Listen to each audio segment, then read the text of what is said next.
ഇതുവരെ നമ്മൾ order block, fair value gap, liquidity, inducement ഒക്കെ പഠിച്ചു.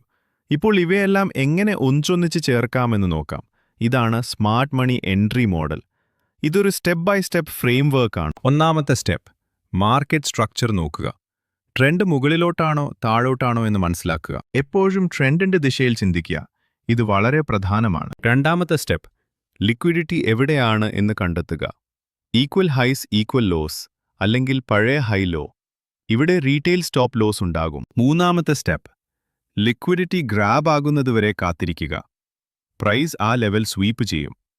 നാലാമത്തെ സ്റ്റെപ്പ്, ലിക്വിഡിറ്റി എടുത്ത ശേഷം ഒരു ഓർഡർ ബ്ലോക്ക് അല്ലെങ്കിൽ ഫെയർ വാല്യൂ ഗ്യാപ്പ് നോക്കുക. പ്രൈസ് അവിടേക്ക് തിരിച്ചു വരാൻ കാത്തിരിക്കുക. അഞ്ചാമത്തെ സ്റ്റെപ്പ്, കൺഫർമേഷൻ നോക്കുക. ചെറിയ ടൈം ഫ്രെയിമിൽ മാർക്കറ്റ് സ്ട്രക്ചർ മാറുന്നുണ്ടോ എന്ന് നോക്കുക. ഇതാണ് framework: structure, liquidity, grab, order block, confirmation. ഓർക്കുക, ഇതൊരു പഠന ഫ്രെയിംവർക്കാണ്. ഓരോ കൺസെപ്റ്റും നന്നായി പ്രാക്ടീസ് ചെയ്തിട്ട് മാത്രമേ ഒന്നിച്ചുപയോഗിക്കാവൂ. തടുക്കം വേണ്ട. ട്രേഡിംഗ് പ്രാക്ടിക്കലായി പഠിക്കാൻ ആഗ്രഹമുണ്ടെങ്കിൽ ബയോയിലെ വാട്സാപ്പ് ലിങ്കിൽ മെസ്സേജ് ചെയ്യൂ. ഞങ്ങളുടെ ടീം നിങ്ങളെ സഹായിക്കും. ഇതുപോലെ കൂടുതൽ പഠിക്കാൻ ചാനൽ സബ്സ്ക്രൈബ് ചെയ്യൂ.